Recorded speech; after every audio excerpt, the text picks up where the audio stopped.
Gak jarang juga kamu itu dikomentari pelit, gak realistis karena jumlah barangnya itu gak banyak. Salah satu yang bikin sedih kalau komentar itu keluar dari keluarga kamu sendiri yang tinggal satu rumah dengan kamu.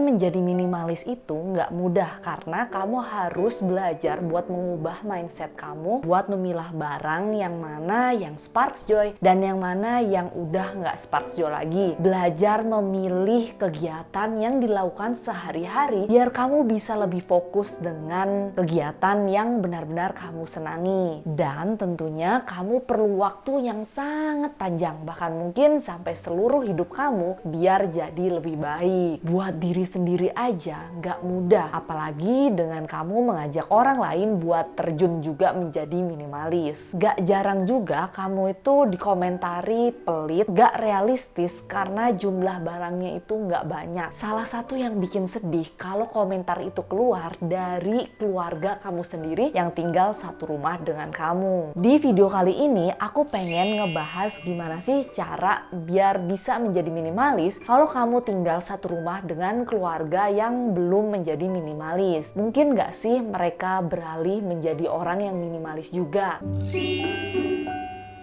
Yang pertama, menceritakan tujuan kamu buat menjadi minimalis.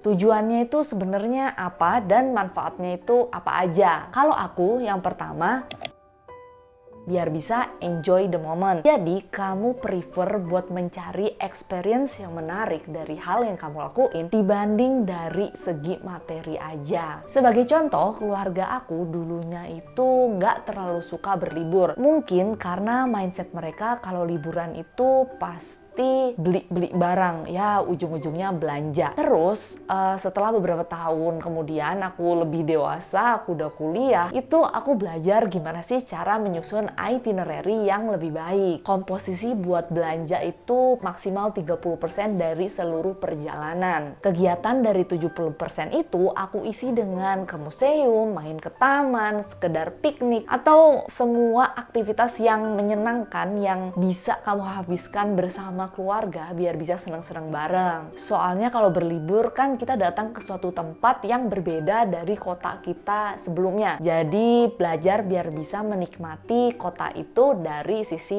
experience-nya. Ternyata mereka seneng loh buat ngelakuin hal ini. Walaupun ya belum bisa 100% liburan itu tanpa belanja, paling enggak mindset mereka sedikit-sedikit mulai berubah.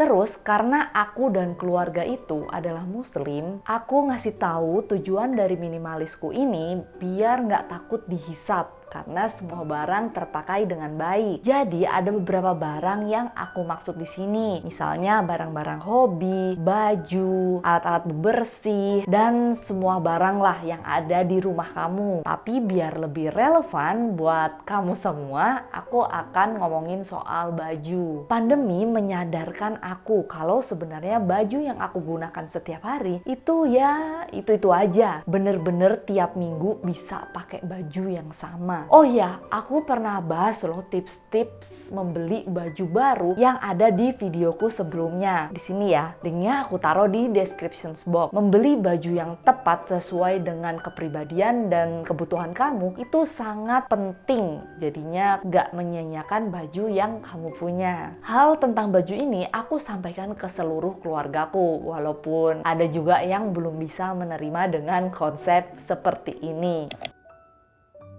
Poin selanjutnya, biar rumah itu nggak cepat penuh dan sesak. Rumah mau kecil atau besar, kalau kamu nggak bisa menggunakan konsep masuk satu barang, keluar satu barang, ujung-ujungnya akan penuh juga. Kalau rumah udah terlanjur penuh, declutteringnya kan jauh lebih susah dibanding kamu sudah menjalankannya di awal. Ini akan jadi alasan kamu buat selalu menunda yang namanya decluttering.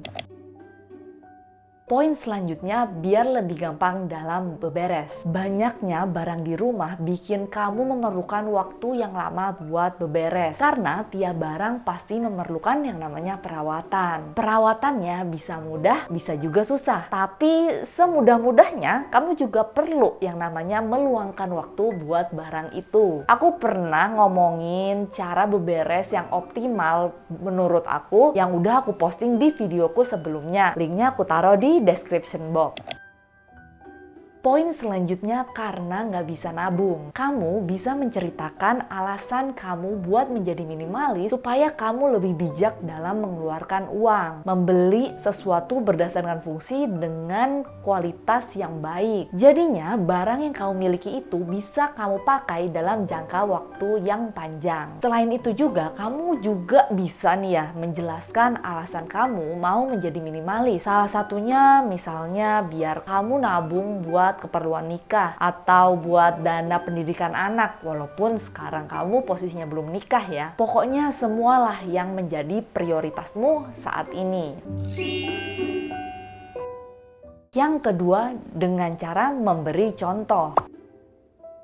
Dengan menjalankan hidup minimalis, kamu bisa mengupgrade kehidupan kamu ke taraf yang lebih baik. Dalam artian semua terkontrol dengan baik dan secara sadar. Misalnya, kamu lebih bisa mengelola uang yang kamu punya. Mempunyai barang dengan kualitas yang baik. Lebih happy karena nggak terbebani dengan sesuatu yang nggak perlu. Dan yang nggak kalah penting, punya time management yang lebih baik. Pokoknya sebenarnya itu banyak banget kelebihan dari menjadi minimalis kalau dijalankan secara benar. Buat manfaat-manfaatnya juga udah aku bahas di videoku sebelumnya. Kamu bisa cek di sini dan cek linknya di description box. Semua hal yang baik itu bisa kamu contohkan ke anggota keluarga kamu dan kamu bisa memberitahu kalau sebenarnya itu sangat relevan. Kamu bisa menjalankannya dengan baik, jadi nggak hanya teori semata.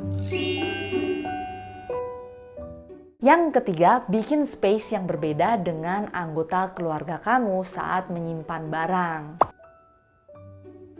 Kalau mau declutter barang, kamu mesti declutter barang kamu sendiri. Jadi jangan deh inisiatif buat declutter barang orang lain. Karena kalau kamu declutter dan ternyata barang itu masih dipakai, masih disukai sama keluarga kamu bisa kena omel loh akhirnya. Biar lebih enak, kamu bisa mengajak keluargamu decluttering bareng-bareng. Atau bahasa non-minimalisnya, bebersih rumah bareng-bareng. Selain bikin rumah lebih bersih, kamu juga bisa punya quality time dengan keluarga kamu sambil memberes-bereskan rumah. Jadi nggak ada yang terpaku sama gadget masing-masing. Dari hasil declutter yang kamu lakukan, kamu bisa menaruh barang-barang kamu di tempat khusus barang kamu. Jadi kelihatan tuh yang mana barang kamu dan yang mana barang anggota keluargamu lainnya. Dan bisa terlihat yang mana yang penuh dan enggak. Itu akan menjadi contoh buat anggota keluarga lain biar mereka itu pelan-pelan dimasukin tentang minimalis ini. Mau nggak mau, mereka kan belajar tuh secara nggak langsung. Yang keempat, tidak memaksakan kalau anggota keluarga kamu itu sebenarnya belum tertarik. Menjadi minimalis itu nggak gampang. Aku ulangi terus karena itu penting. Itu nggak gampang. Aku pun yang belajar minimalis juga masih terus belajar dan belajar biar bisa menjadi lebih baik. Buat orang yang memahami dan tahu tujuannya, itu aja nggak gampang. Apalagi buat orang lain yang sama sekali nggak pernah dengerin tentang minimalis ini. Jadi kamu mesti bersabar kalau anggota keluarga kamu belum menjalankan hidup minimalis. Semua itu perlu proses dan gak bisa terjadi dalam waktu singkat. Kuncinya, kamu harus tetap menjalankan hidup minimalis ini dengan enjoy tanpa mengganggu atau memaksakan kehendak kamu ke keluarga kamu. Jadi itulah tips-tips dari aku kalau kamu sedang belajar minimalis dan tinggal di rumah dengan orang-orang yang belum mau belajar minimalis. Kalau kamu punya pengalaman tentang ini juga, boleh banget buat share dengan komen di bawah biar bisa menginspirasi teman-teman yang lain. Kalau kamu ngerasa postinganku bermanfaat, jangan lupa kamu klik like button dan share video ini ke teman-teman kamu. Thank you for watching, see you on my next videos. Bye!